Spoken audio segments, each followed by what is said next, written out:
It's one of the best sessions I've ever attended in my life. I've been learning since more than 3 years. I'm a master practitioner, EI, trainer EI. I've done coaching. I've done more than 500 hours of learning the previous 2 years. And this is one of the best sessions I have ever attended. Thank you so much. We're going to do something amazing. And in my opinion, you are the most important, almost workforce we have. Why is that?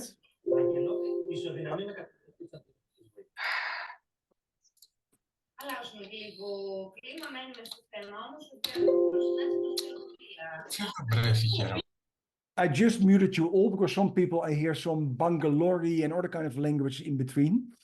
And I thought, okay, I will not let everybody be disturbed by that. So I made a really decision. If you like to, by the way, important, I said you're the most important people. Before that, I'm the founder of this. You could almost say, so I know much more about it than sometimes is healthy for myself. I try to do my best to give you a beautiful overview. But if you have questions, remarks, something else, please unmute and share your question or ask your question or just say, I don't agree, whatever you like to share. Because my objective is that you really get a beautiful session here, that you learn something from it, get something value out of it. I cannot ask all 66 people of you, what would you like to get out of it? Because then 1 hour is gone. So if you like to have something out of it, take care of yourself and ask the question. Really, my objective is that you learn the most. Secondly, I said you're the most important people, and it's true. Eh? We as coaches have an extremely important role. You have an extremely important role. You coach so many people. And if you do an amazing job, toxic leadership and all the kind of other craziness somewhere disappears. You're one of the frontiers of making this world a better place. And it will be great for me, for you, our grandkids, kids, and those kind of stuff. So my passion is actually to help all of you to become better coaches so you can help actually to make all your clients also better people. Whatever better means. So in that case, if you have questions or something else, please ask. So what is the neuroscience of the three brains? Sorry. First, who am I? With my big mouth. I'm an MCC coach. So at least according to ICF, I'm a smartass. Or at least I did all my hours. I'm a clinical supervisor and mentor for ICF. So I mentor ACC, PCC, MCC people or supervise them. I'm executive coach, MCC level. Based on my gray hair, now more in executive boards. The beauty of getting old. I'm a clinical psychotherapist, hypnotherapist. So I'm also working with, now say you could say patients. Besides that, NLP master, Reiki master, constellation master, crazy master, and all this kind of stuff. I learned many modalities. Actually, with one goal. What makes us tick? What makes us change? Why do people don't change, although we know all the things we know? Besides that, visiting professor at the business school here in Madrid, 30 years now, experience in coaching, training, and therapy, and in small groups or one-to-one, I saw up to now 12,000 people. That's the beauty of getting old. The numbers grow. And I'm the founder of the Three Brain Intelligence and also the Three Brain Coach certification training that has 40 CCUs if you follow it and you get the best training ever. Secondly, in my beautiful dyslexic ambition, I wrote 2 books about it, how it actually deals with relationships. Because as I said, and it was a huge statement, if you notice that we have 3 brains, if you know how their responsibilities are, what we're going to talk about today, and why there are those responsibilities, life will never be the same anymore. Because you're getting an insight to make your own life and life of other better. Big words, love to bring them. So my intention is there, give you the insight. And you saw it already in the invite. It's also in the slide pack somewhere as the last slide if you didn't do it.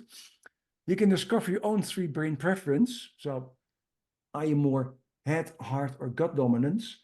It's a free assessment of 10 minutes on my website. You get an insight if you're more head, heart, or gut brain dominant. There's no right or wrong, but it gives you an insight. Hey, how do I actually make decisions if I don't really consciously think about it? How do I communicate? How do I do my sales? How do I do my coaching? How do I connect with people? That's all connected with it. You can discover that. And a gift by the end of the webinar, I can tell you right away, it is actually a discount on the training.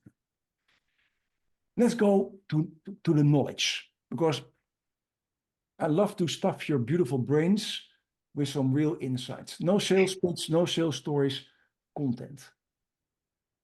So I'm just curious, did you ever say to somebody, just follow your heart as an advice? Or why don't you just trust your gut in this case? Or maybe even heard that advice when we're talking, especially when we talk about follow your heart, is most times boyfriend or girlfriend advice. And then we hook up actually with the wrong person, but that's okay. So why do we say that actually? If we think that our head is so freaking important, like all the psychologists, coaches, and all those kind of other people think, then why would you say follow your heart and follow your gut? That does not make sense. It's not logical. On the other hand, did you ever sometimes regretted the decision you made and said to yourself, I should have followed my logic more. I should have thought about this more. Or maybe I should have followed my heart, or maybe I should have followed my gut feeling. And I assume we all did it somewhere in our life. So it's interesting that we say, follow your heart, follow your gut. But if we do coaching as we do, it's always about powerful questions and it's about logic, action plans. We have to understand it. Of course, if you do somatic training or know about somatic training, you know the body is important, but how is it possible that mismatch? And just to make you aware, of course, these are issues, topics that doesn't have to do anything with logic. Who of you sometimes procrastinates? Yes, I raise two hands of myself because I always say to myself, I work the best in the last moment. And it is absolutely true, but you're not the smartest in the last moment because you put yourself in the fight and flight mode. Or eating unhealthy. Now, I cannot raise my hand on that one because I don't like to do that. Setting boundaries or saying no. I have an issue with that. Or having issues with communication of hard decision, bad news talks with employees. Or maybe depression or anxieties. All of us somewhere had in their life these things. Eating unhealthy is do what you do in your 20s. You go to McDonald's and all this kind of stuff. And later you come aware actually that vegetables are healthy. So I start changing that. And we all did it somewhere. But we all know it's not good. We all know it's not wise. We all know it's not healthy. So then, who's inside you? Who's inside you making these bad decisions? If it's not your logical head. Like if you go to the current neuroscience, they talk about the beautiful brain and all the different areas we have there. And this is just one slide of it. And of course, I can also show the cerebrum, limbic brain, and neocortex brain and those kind of things. But neuroscience talks about, hey, these are the different areas of our head: speech, smell, hearing, facial recognition. And in your prefrontal cortex, there's the CEO of our body and our mind, where we do concentration, planning, and problem solving. The prefrontal cortex, that's somewhere here. And that's always in charge of us. So if that one is in charge of us, then why do we still do procrastination? Why do we still eat unhealthy? Why do we sometimes get depressed or anxious? Because it does not make sense to do that. So then, if this one thinks and knows it's not good, then who's overriding him or her? And that actually always kept me busy and annoyed all my teachers I had in my past when I asked the question, who's in charge of us? And when I'm looking inside of the fridge late at night and I see a healthy salad and I see the leftover pizza of yesterday, or actually in my case, the lasagna, it's always the same choice I make. I go for the lasagna. I don't go for the healthy salad. So I don't have an issue with that anymore because I know it.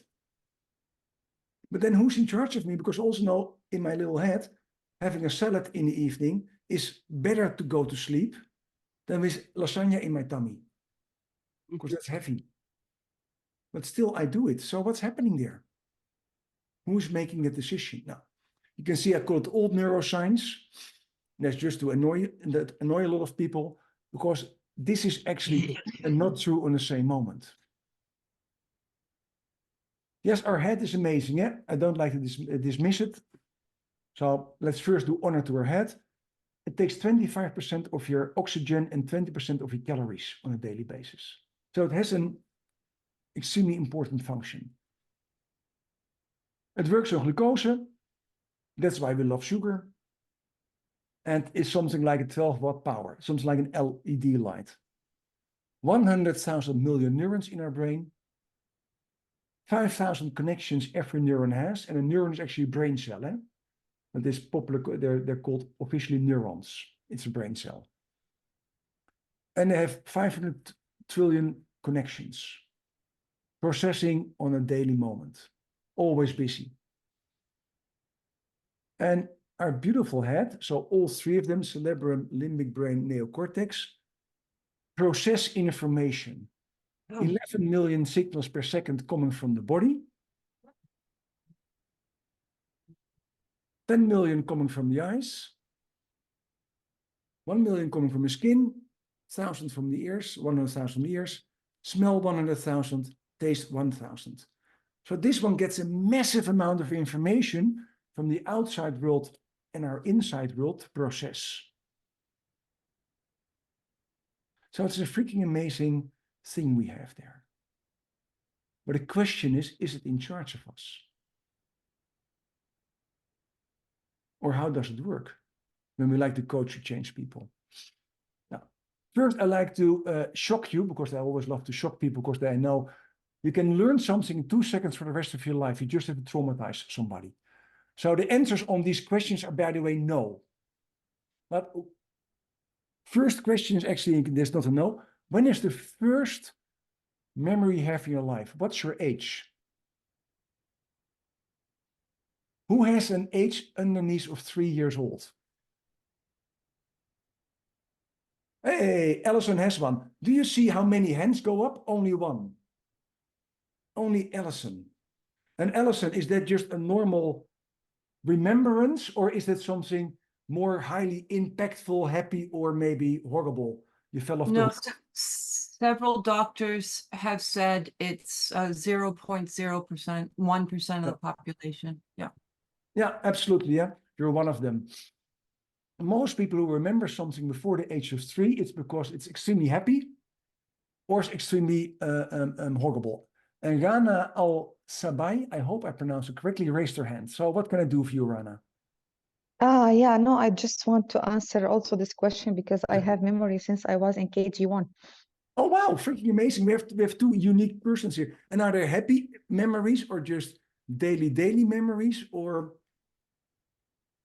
No, it's a happy memory because I remember when I painted one picture given to me by my teacher, and she said, wow, it's very amazing, and she gave me a candy. So I remember Beautiful. this. It was in KG1. I still cannot explain it to myself. How can I remember this? Now, I would say it's very easy. Highly impactful events. I call them highly impactful events that can be happy or say more traumatized. They're not only stored here, but also in the body. And the body remembers. Because what's the beauty? Why don't we remember in general before the age of 3? It has actually to do with also the next question. When do we learn, actually last week and next week, when do we learn time? What age is that? I will give you a hint so I can give you the answer. It's 5 or 6 years old. Before 5 or 6 years old, most people don't know last week or next week. Kids from 3 years old have the same appearance of time as your average dog or cat. And if you don't believe me, then go to your nephew, daughter, whatever kind of kid of 3-year-olds and said, next week we go to buy some beautiful candy. And I wish you a beautiful week, because you get every 5 minutes a question, are we going already to buy candy? Because they don't know time. So what's happening with this beautiful head that doesn't know? And now the question where the answer should be no on. Eh? So the answer is no.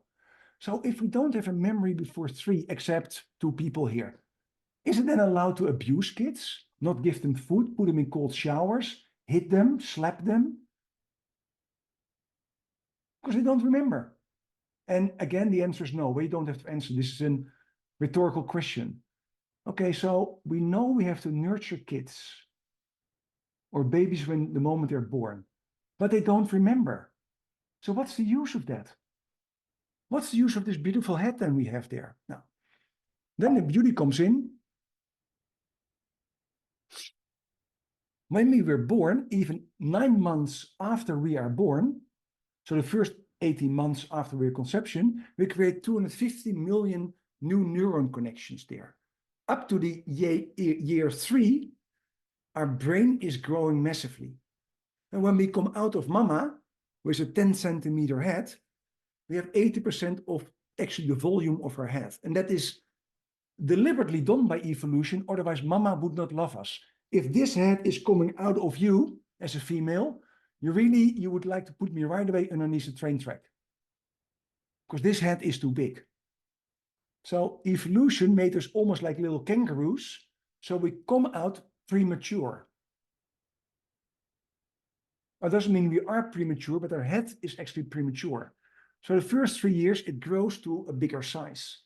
And all those connections are made.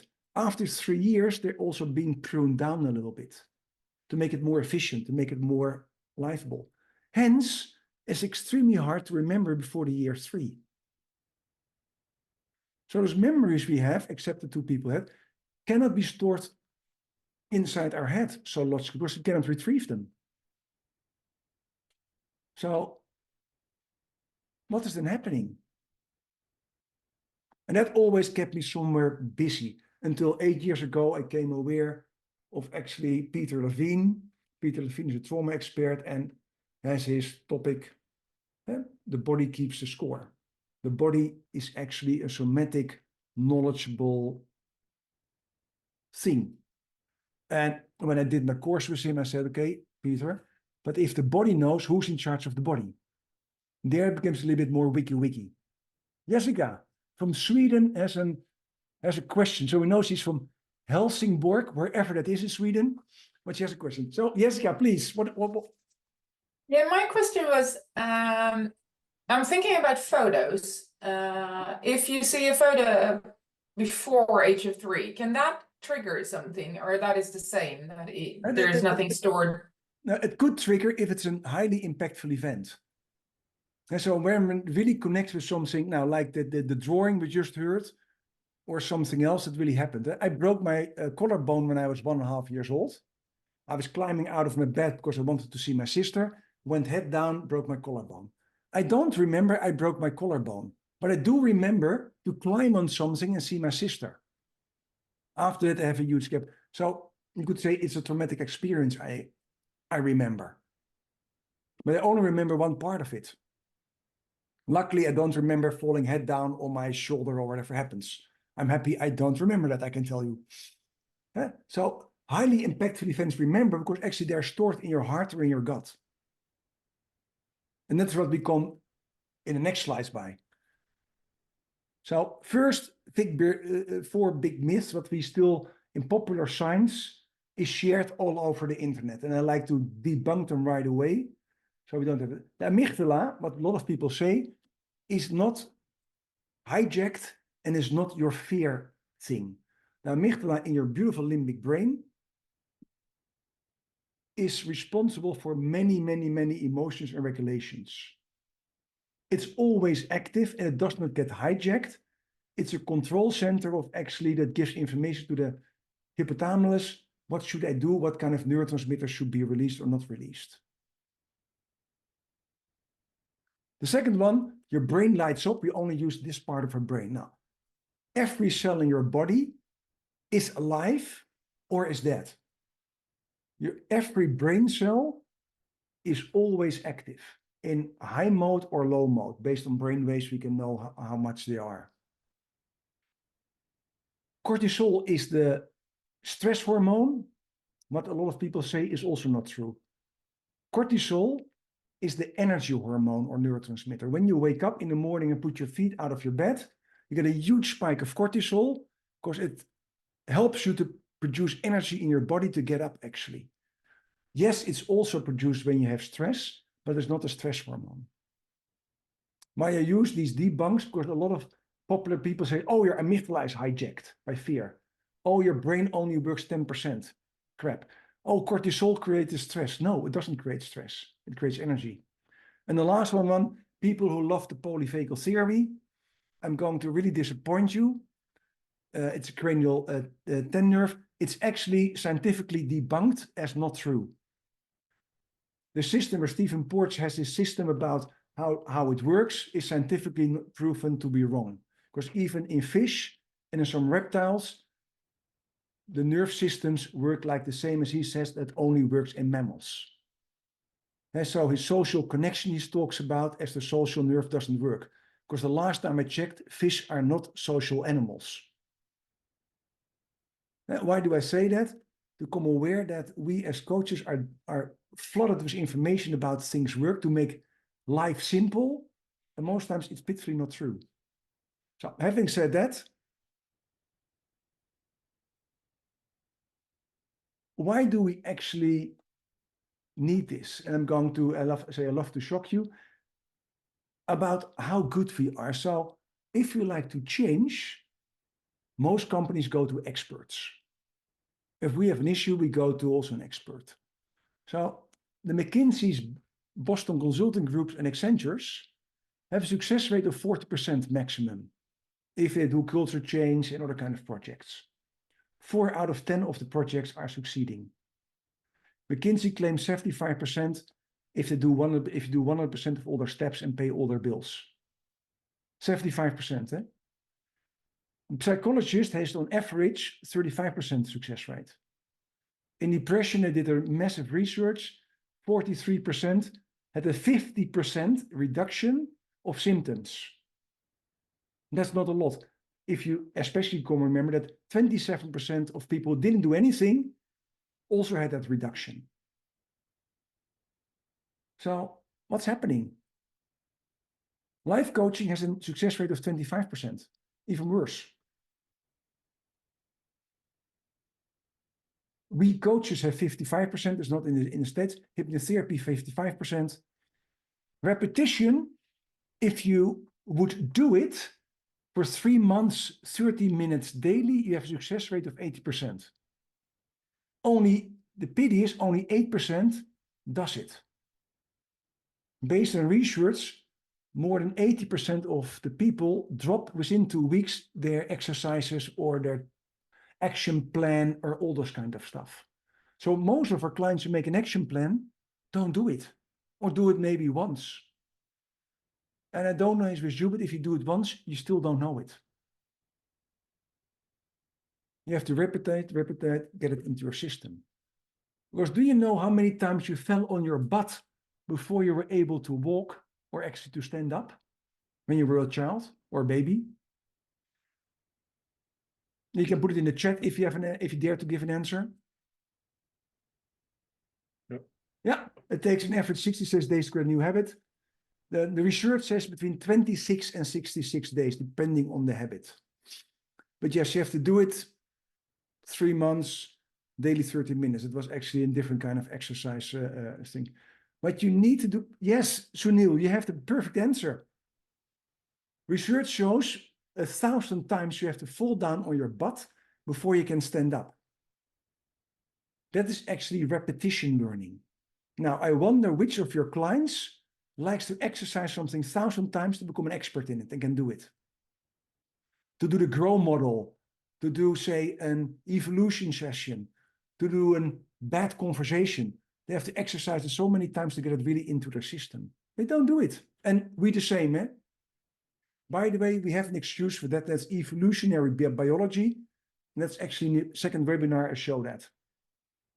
By the way, as I said, I had a surgery. My surgeon, who was luckily the best in Spain, has a success rate of 99.9%. On average is 99%. So if you like to do something, who would you trust more? Just imagine my surgeon would have said, oh, by the way, you have the same quality as McKinsey. Then maybe I would not be here there. Dr. Leona Nassar, author and trainer and coach, raised her hand. Oh, wow. A question. Sorry, I just was reading the whole thing. No problem. My question is, considering neurodiversity and that we are neurologically different, how would that repetition rate change from one person to another? That's a good thing. Now we know the 10,000 hour rule. We know, say, the things. It depends on habits, and it depends absolutely also on what you like to change and what you like to do. Stopping coffee is easier in a lot of cases than really become, say, expert in a different kind of thing. So there's a different kind of a rule of thumb there. It's more, say, that if you like to change the habit, the muscle memory, it takes a lot of time to get it out of your system. And neurodiversity also, yeah, it makes a lot of change in there. This is just on average, the numbers, and it has a little of changes. Because yes, in repetition, the simple things you can do much easier. But say, as a hypnotherapist, when I was really a hypnotherapist, living in Australia, in my first years, I saw a massive amount of smokers who wanted to become a non-smoker. And most of the issues they had after we did a successful session is that the next day they had that habit of going to the place and almost pick up the cigarettes where they always were lying. The muscle memory was actually still in there. So the cravings, what we also have, the addiction bodily wise also can stop it. Say coffee gets out of your system in 3 days. Soft drugs within 2 weeks. Alcohol, a month. Cocaine, 3 months. Ecstasy, 9 months. So the body, based on the dopamine releases and dopamine addiction, can have a massive amount of cravings, and it also stops somewhere that changing of the habits. So it's much more complex than I just say in this little sentence. You're so right, Leona. There's much more water underneath the bridge than I just say. So thank you for asking. But this is on average, for the average of things. But it's also there to shock you and to make you think, hopefully, that if your client makes an action plan, there's a huge chance they don't do it. Or really get it into their veins. Because the success rate is the test, how much did they change after 1 year? Not what they say to you after 1 week. And they're so happy with your session. Is that related to lack of motivation after some time? Now, it's not always motivation. Motivation helps. But I'm going to give you the answer what you see in the other thing. Your biology stops you. Because your 3 brains take 40% of your energy. And Lisa Barrett-Feldman calls it the body budget of energy. Now, so you have 60% to do all your other kind of stuff. So how we learn easily is the law of association. So if I raise this, everybody knows this is a glass. If they see the liquid here, probably everybody would say it's water. And I don't hope you say it's vodka. Because you don't know, but that is actually, because this is the most normal thing to say based on your experience. Law of association. 1 and 1 is 2. As Daniel Kahneman in his books write, Thinking Fast and Slow, System 1 and 2. If we really like to change and learn, you have to do something different. So 1 and 1 is 2. That doesn't take any energy. Okay, now this math. 17 multiplied by 8 divided by 3 plus 8 minus 5. What's the answer? Now, and everybody else thinks, well, Chris, you're crazy. I also don't know the answer. But to make that answer, you have to put a lot of energy in there. And that energy is taken away from the 60%.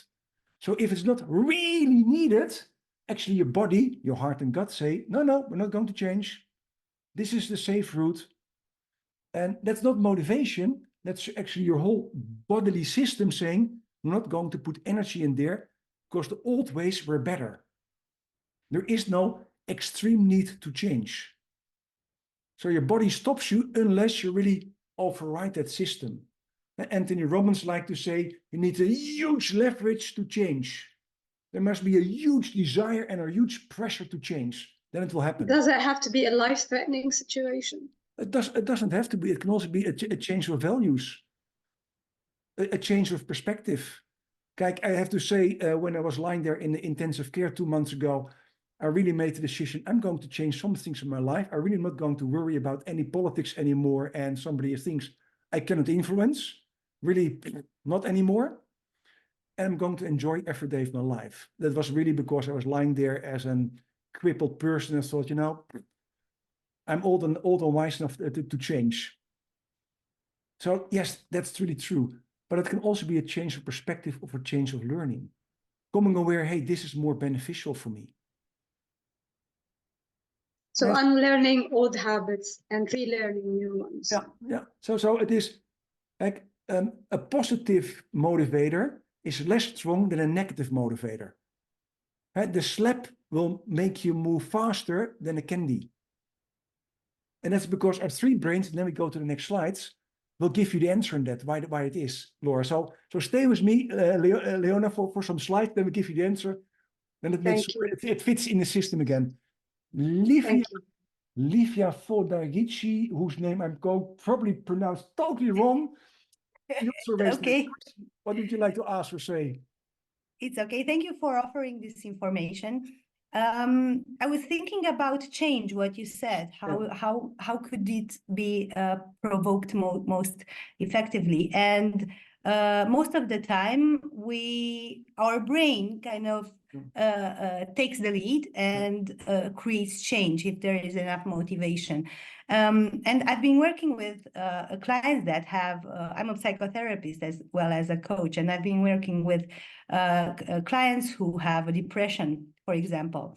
And what I've noticed, and I'm curious, what do you think about it, is sometimes because it's very hard to access their thoughts or their mindsets, what I recommend is kind of to change bottom up. For example, a person who has depression and who maybe has a position like a low position, or if they practice standing straight with their back straight, it creates an effect, and it has an effect on their thoughts. Yes. Is there any research or any? Yes, there's massive research on that. I say for the people who did neuro-linguistic programming know this already by heart. They say, oh, this is old cake. If you crunch the body and go down, actually you put your body gives a signal, I'm say in a low energy mode. If you straighten up your body, and now what you do, actually the body gives a signal, I'm in a high energy mode. The same if you look up or you look down. So what you say actually makes totally sense. The body gives those signals. And so there's 11 million signals that go to your beautiful head, what I said on a secondary base, are actually signals, how's my body moving or not moving. So so it could have a more positive effect than trying to change the mind. Absolutely, because the body makes so much things. I will not do that now in the training. I do it. I let people crunch down and think about something, say negative, and the intensity.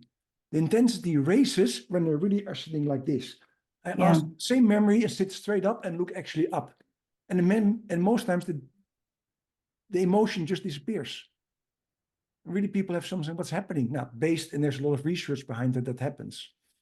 But I say, just if you quick answer, most depressions are heart brain related. But that we come back to that later. Otherwise, I'm stuck and don't get my slides done. And then you say, hey, but you have so much more to say. Okay, thank you very much. Now we know why. So in the old days, I was teaching this up to 20 years ago. We have 3 brains in our head, because that's what actually science said on that moment. Actually, that is scientifically debunked. It's not true. A reptilian has in his DNA the setup to create a limbic and a neocortex brain. Actually, they have a really thin layer of those. So for us mammals, it does not make sense. Humans, it does not make sense anymore. Actually, say we have a reptilian brain, emotional brain, and human brain, because evolution did not grow it like that. And the dinosaurs 500 million, 200 million years ago actually could have been as smart as us if they had a little bit of different epigenetics. and some DNA would be turned on later on. And if you'd like to read more about it, I would say go to Lisa Barrett-Feldman, because she wrote massive about it, 7.5 lessons of the brain, how emotions are created, and you will find all the research behind it, why this is not true anymore.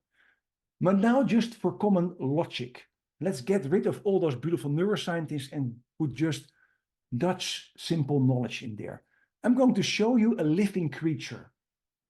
A living creature that is living now in every sea in the world. And I'm going to ask you what kind of living creature this is. First, to make you a little bit aware from, hey, where are we looking at?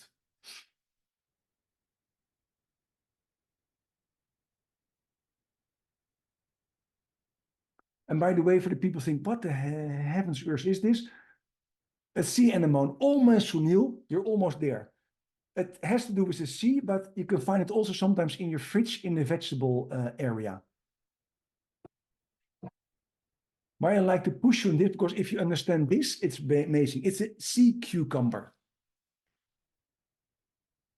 And if you don't know what a sea cucumber is, then you start Googling it later. It looks like a cucumber. It does not taste like a cucumber. But because it looks like a cucumber, it is there. But what is now the most astonishing thing of this sea cucumber? What is alive? What's a living creature? And what does it not have, we humans have? What is it missing? Elena said the right thing, eh? Sea cucumber. What does it not have? And I know it looks like the average politician, so it looks rather familiar, but it's missing something. Two things. Body. It doesn't have a brain. It doesn't have a head. Eh? So it does not have a brain like we have on the left side picture. And still it's a living creature. So it can live and be successful without a brain. Because it doesn't have any brain there. What's it missing? Secondly, boom, boom, boom, boom, boom, boom, boom, boom. Your heart. This living creature can live, is successful, is found in every sea, and can live without a heart and a head. So if you now skip all the scientific blah blah and you just think logical, now how is this possible that this one can live without a heart and a head? Could it mean that this, say in my words, living God has an intelligence? That maybe in his whole setup, as it has in this drawing, has a nerve system that is actually intelligent? And if you think about us, survival instincts, yes, Pat, you're so right. Where are those survival instincts stored? Because it doesn't have a head. Now, the answer is actually, it came from neurobiologist Michael Gershon, who wrote the book, The Second Brain. And the neurobiologist is, the second brain is your gut. Our gut system looks almost the same as that sea anemone. Food comes in there and you know where the food comes out. If you don't know, then you go to the bathroom, sit on the toilet, and you become aware of it. So actually, we are all born and raised, are coming from a living gut system. If you think at the simplest cell in the universe or in life, it likes to get nutrients in and it secretes waste material. Everything in life is based on getting energy into the system. And energy is, in our case, food and liquids. What gets transferred by the gut system into working nutrients and energy, ATP cells and all this kind of stuff.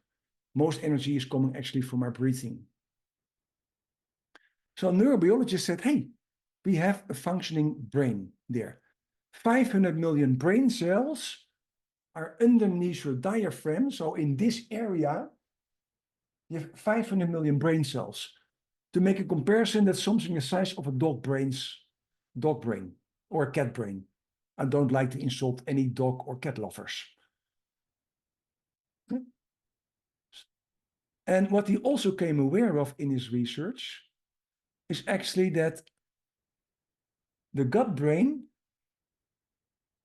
you can find almost all the neurotransmitters there that you also can find in the head and are sufficient enough to survive. Because now popular science says, where's your immune system located? In your heart, your head, your toes, or in your gut? It's in your gut. 90% of your immune system is in your gut. And research shows now so massively the importance of your gut bacteria.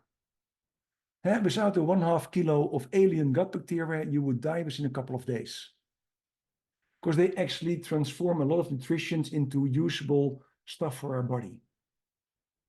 And actually research shows that your gut bacteria can send out signals so that a nerve connection is made from your gut system to your head. Your gut bacteria can actually give directions to your body to create a nerve cell. Autoimmune diseases confirm that. You're so right, Leonie. Alzheimer, but especially Parkinson, starts in the gut. Every Parkinson patient has a dysfunctional gut bacteria. It doesn't mean every dysfunctional gut bacteria has Parkinson, but the other way around is true. Hence, they do also feces transplant, so poop transplant, from healthy persons who have healthy poop into people who have unhealthy poop. It sounds shitty, but it helps, because that gut bacteria also does amazing stuff for people and to release it. There's only one thing, by the way, only one neurotransmitter hormone the gut does not make. That's why we have 3 brains. Now you can see them here. They're all enough. And research shows actually that your gut brain can work independently. I'm going to show you a little video, a 1-minute video of Michael Gershon. So this is Michael Gershon, still alive, a naughty old guy. And this is the intestine of a guinea pig. You know, those little animals that your kids love. And it has still the nerve system intact. This one, the nerve system is disassembled. And just have a look what happens. Now you notice this is a guinea pig intestine and there's nothing there. The brain and the gut and the guinea pig are in the garbage, and the bowel has detected that pellet and it's moving it along. And that is the law of the intestine, the peristaltic reflex. Oral contraction, anal relaxation is propellant. And if you take the intrinsic circuitry out and put the pellet in, nothing happens. And this is major important. Why is this important? It proves that the gut intestine can make independent decisions. There is no heart or head connected with it, but it detects the pellet and makes the decision, what am I going to do with the pellet? And it likes to poop it out. So it makes a decision and makes actually also a signal to the muscle system in the intestine actually to move it out. But why is this so important? Because this is a pellet. I know it doesn't have any word, but your gut system can make decisions about all the other things. In the next slide or the slide after, your gut system has as objective to stay alive and is responsible, if you look at all the neurotransmitters, for the fear, flight, and freeze response, for the reproduction response. So the system of your gut is all about me, myself, and I. The heart is a different thing. Oh, okay. So let's go to the heart brain, because we also have to move on time-wise. The heart brain is, I don't see the slide anymore. No, you're right, Jerry. I did a blank and make it black, so then at least you focus more on what I said and on the slide. Neurocardiologist Armour introduced the concept of the functional brain of the heart in the early 90s. He came aware it ticks all the boxes to be a functional brain. He also came aware it can act independently. It has something like, on average, 100,000 brain cells. If you're a social person, it goes to 120. If you are Donald Trump, you get 40,000 of them. Made a joke. For everybody who doesn't like politics, sorry, we Dutch love them. And it produces one hormone that the other ones do, oxytocin. the heart can actually release oxytocin from the outer sides of the valves. Why is it so important? Because what does oxytocin do? It's the love hormone, also released by the amygdala. It makes us connect with other people. Females who give birth get a huge boost of oxytocin, so they love their child after 20 hours of delivering a baby. And actually, when we are close to another person, physically, a little bit of oxytocin is released to make a connection. It's actually the connection hormone, and the heart can release that. And why is the heart so important? When the heart does boom, boom, boom, boom, 6 milliseconds later, the amygdala sparks up. So based on heart coherence, and if you like to know more heart coherence, you go to heart math, they love it. The heart coherence is the in-between beat between heartbeats that shows actually how you are, how your body functions are. Are you stressed, not stressed? Are you healthy, not healthy? If you have, like me, the last 2 months, 40,000 electrocardiograms, you see how your heart is functioning actually, how it is moving along. That signal gives to the amygdala, gives information to the amygdala, which kind of neurotransmitters should I release on this moment? What kind of signals should I give to the body? So the heart is actually instructing the amygdala what to do. It's freaking amazing. Now, this is a little video. This is Armour. He's going to give you a 2-minute video about a beautiful heart. A neurologist, Dr. Armour from Montreal in Canada. After many years treating patients with heart disease, he observed there was more to the heart than the current scientific model could explain. In those days, in the 60s, there was no consideration of the nervous system. The heart was just a pump. And the reason is because people now had the facility to see the heart in any other form. You look at it and it's a pump, right? As he looked closer, he noticed something remarkable. Now, the answer is yes, because this is some research done in the beginning of the 90s. This video is a little bit later. So we have a gut brain, we have a heart brain, scientifically proven. So why do we have 3 brains? And this is for the people who don't believe it. Research is done, 300 patients who had surgery or a heart transplantation, all changed their behavior and thought processes and feelings. But heart transplants actually prove the heart has a memory now. You can see it in a slide we're going to send. So how can it actually then be in charge of us? Now, the gut brain actually can send out all these neurotransmitters on their own choice. They can make you nervous, happy, relaxed, not relaxed, hungry, not hungry, willing to have sex, not willing to have sex. All for survival means. And it can independently decide what to release. People who have anxiety have much more cortisol, adrenaline in their system. Your gut brain makes the decision, even though you don't have to be stressed. When your heart is actually feeling grief, depression, because it's missing something, because most depressed is people because they miss something they loved, whatever it is they loved. They don't see a beautiful future outcome anymore. More benzodiazepines, relaxation like Valium, is also released. People feel less energized. They don't see really fun in life anymore. The GABA is also right away affected, just like the serotonins. The heart gives a signal to the gut, or the gut works together with the heart. Hey, you feel sad, you don't feel happy. Let's put some systems in there, what I think is useful, and put you out of energy in the grieving period. The heart has less neurotransmitters to communicate with, but it communicates with 2 different kinds of things. Biophysical communication, that is the boom, boom, boom, boom. The way your heart beats in speed, strength, gives a signal to all your body, because your blood flow goes everywhere. Secondly, the electromagnetic energy the heart produces, what is 5,000 times stronger than what's in your head, gives also a signal. Proof of synchronization is done also in monasteries, where women synchronize the period just based as they live together. The heart communicates together. The head brain, we spoke about it.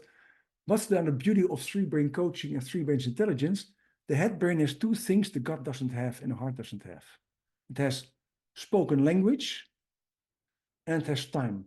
The only place where we have time is in our head, actually in between two hemispheres.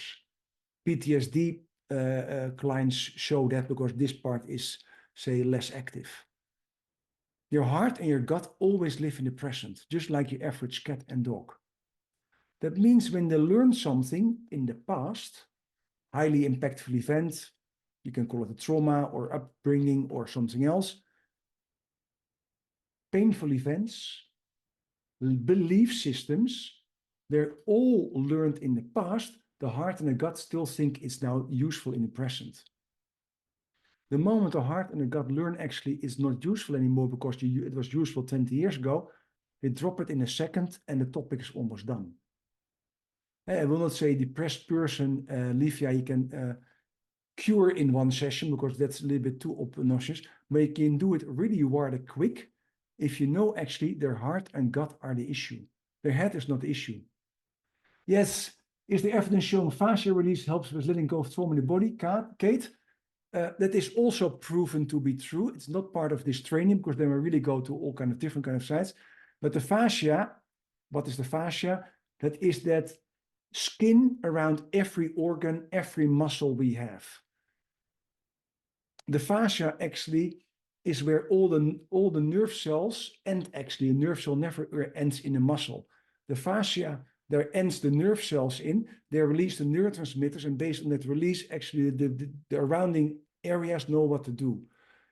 Based on trauma research, it shows that neurotransmitter P, the P from Papa, is released when a highly impactful event is there.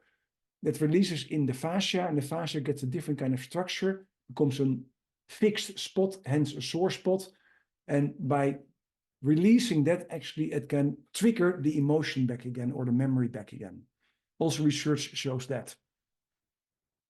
Okay, let's move onward so at least we can give an answer. What does it do for us? All that we have three brains. So based on this, evolution gives actually three reasons why we have three brains. The first one, what is actually when we're still, now say, cucumbers, is live life. By establish personal success and safety. I like to be safe, and I like that I win, that I get my way. That every lion, every sea cucumber likes to have dinner, lunch, and breakfast. It's all about them. The gut brain is the most egocentric, narcissistic brain you can have. It's only about me. You don't find a social sea cucumber in the sea. Sea cucumbers does not have friends. It's all about me, myself, and I. And that's actually what your gut brain takes care of. That's why you have your immune system. It takes care of you. How do we notice them? In sensations like fear, anger, rage, lust, desire, hunger, and disgust. Those are the sensations we somewhere interpreted, hey, we have them. That's when your gut brain is actually in charge. When we are fearful, anger, or rage. Anxiety. Anxiety is much more a gut brain thing because it's a fear of survival. That's anxiety. Oh, I do a presentation tomorrow. I don't know if my boss likes it. Maybe I get fired. Survival kind of thing. Rage and anger, I don't have to explain. Lust, desire, no, that is to get something done. Hunger and disgust, it makes sense. The heart, how does sugar impact this? Massively, because sugar has the direct impact on your gut bacteria. It creates much more energy in the system, but it creates a disbalance in the system. It gives an overstimulation of the glucose in your head, actually. That's why those kids are totally hyper, because it is an oversensation we have. Too much energy in the system. And if you like to reduce, say, fear, anger, depression, it is actually changing also your diet helps massively. Because a change in your gut bacteria will change also your system. But again, I push this a little bit away. If you'd like to know more, just send me an email. I love to talk about it, but it goes a little bit outside this one. But It's absolutely true. Less sugar is worse than fat or grease. Okay? Because it's actually an energy system that is different. It doesn't mean we should not eat sugar, but if you eat sugar, eat it from fruits. A date is the best sugar provider you have. Better than chocolate and other sugars. And by the way, dates taste amazing. At least that's my thing. Heart brain is all about bonding, because when we are born and our parents don't take care of us, we die. So our heart is all about bonding. That's why we feel love there. So one says it's about me, the other one says it's about us. How do we feel them? Love, compassion, persuasiveness, hate, sadness, guilt, shame. That's why we are amazing coaches. Most coaches have a big heart brain, because they can listen to a story of a client, really interesting, asking questions, even if they heard the story for 10 times. Every therapist coaches hear all the stories of the clients 10 times, of different kind of clients, and we still are interested and listen to them. And gut brain would say, I heard the story from 9 other clients I had. Just do A, B, C and get out of my face and pay my bill. A heart brain like us asks questions, listens, dives deeper, does powerful questions. So, oh, wow, that's interesting. Wow, that must be hard for you. A gut brain is not interested in that part. The head brain also likes to live life, but likes to give it by do the right prediction. Did you ever think why you have a memory? What's the use of having a big memory? It helps you to do a better prediction, because you can actually, based on your experience, you can make a well-informed decision. That experience is the memory system there. Hence, 20% of your energy goes there. How do we become aware of it? Sound, words, learning needs. But you can become aware, actually, we have 3 different responsibilities. Me, us, and logic. So what are the strengths and pitfalls of the 3 brains if you now come aware to our coaching? The mindset of the gut brain is to win and to have achievements. Every gold winner medalist in the Olympics has it. Every CEO has it. Every person who runs the extra mile has it. What's the pitfall? It's me first. And it makes sense. You don't win the gold medal if you think you first. What's the biggest fear of a gut brain is to be vulnerable. Because vulnerability means I depend my survival on others. So saying sorry is for them impossible. And so if the gut brain is dominant, this is what you see. Me first, I like to achieve, and I don't say sorry. Your fault. I blame everybody else. Toxic leadership. The heart brain says bonding and together. It means you first. It means I help you. That's what we do as coaches. We become successful because our clients are successful. We can only be successful if our clients are successful. What's our biggest fear? Rejection. Because rejection means we are alone. You're sent to your room. The punishment we get as kids. Or some of you. The mindset of the head. Yes. The dominant brain changed during your lifetime based on your education, experience, and things that happens. I can tell you my dominant brain changed when I had 2 months ago and surgery. I became extremely narcissistic, egocentric the first days. It was all about my own survival.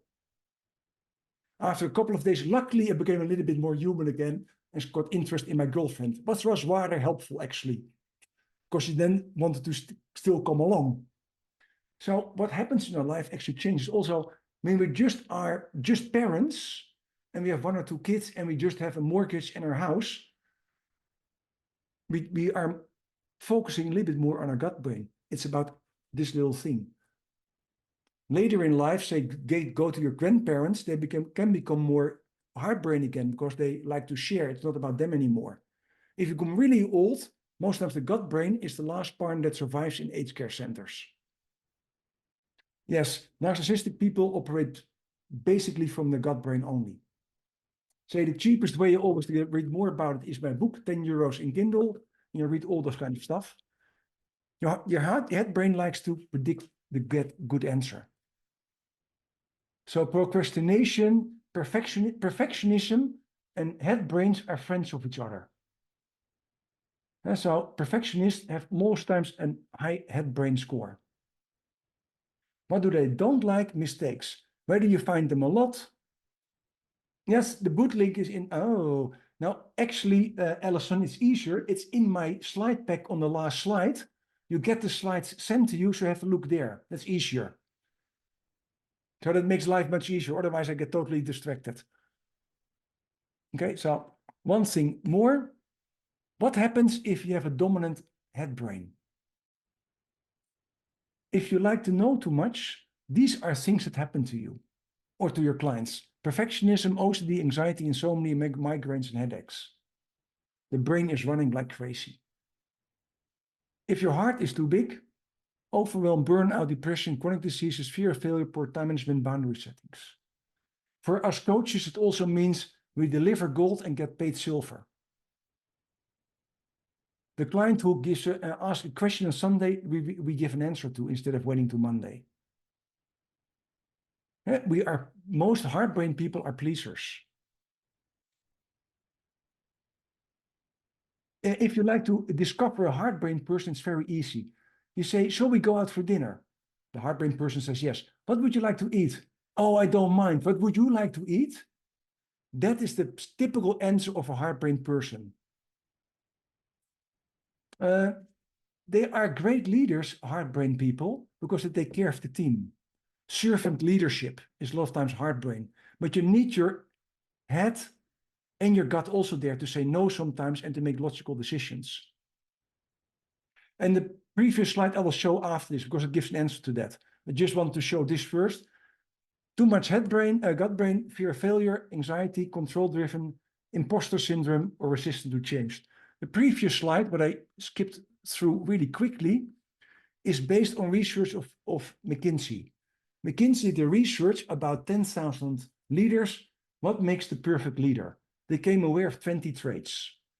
Only from those 20 traits, 4 were responsible for 98% of success.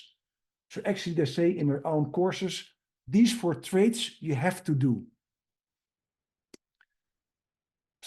Solving problems effectively makes sense. Which brain is in charge? Your head. Can we deliberately change our dominant brain? Yes, you can. It takes a lot of change. You can change it. And meditation, exercise does it. You need your heart and your gut brain for long-term change. Operationally strong results is the second key factor. There you need the gut brain for. Achievements. Push through. Make it happen. Work 10 hours longer. Make it a whole night shift. Make it happen. Push it. Run faster. Work harder. You need your gut brain for that. Because the gut brain only thinks about winning and losing. Gray does not exist for the gut brain. Think about a lion. You have lunch or not lunch. If I get the deer, I eat. If I don't have the deer, I don't eat. For the deer, it's the same. I run away fast enough, I live one day longer. I run not fast enough, I become lunch. It's always about survival. And of course, you need the head brain and heart brain for the long term. Seeking different perspectives is the third trait that is highly effective. And there you need your heart brain. Of course, there you have to step in somebody else's shoes. You have to listen to the person, become aware of the person. What do they find really important? Oh, sorry. You need your gut and heart actually for long-time things, not become a rescuer of a victim, as an example. The fourth trait is supporting others. Hence, the heart brain again. So yes, as a heart brain, you actually see you have 2 of the 4 effective traits to being an amazing leader. The heart brain is the most important in numbers. Really understand what the people want because you lead people. But what you see here, you need all the 3 brains. What do we get taught in most MBAs? Head and gut brain. Get the right scores, do the right knowledge, get the right things. Working together, understanding empathy is almost not taught in any MBA. That was the previous slide I wanted to show you. So what blocks change and success? To give a summary, your head likes to have the right prediction. Your heart likes to belong. Your gut says it's all about me. They are not the same. So if you go back to the first slide I showed you, when you say follow your heart, follow your gut, you give an advice, follow you first or follow me first. You give totally different advices. And if you say to somebody, think about it for a day, you say, actually, make it the right prediction. What happens if one brain leads? You stay reflectively loyal to your biology. The first 7 years of your life where you learn almost everything, most of the results are pain or failure. The solution, connecting and listening to your 3 brains, that makes sense. Can you do that? Yes, you can do that, absolutely. You can start learning to listen to them. How do you do that? Mindfulness, breathing, body scan, 3 brain CCT state, what I teach in the training. That actually helps you to become aware of your own body sensations.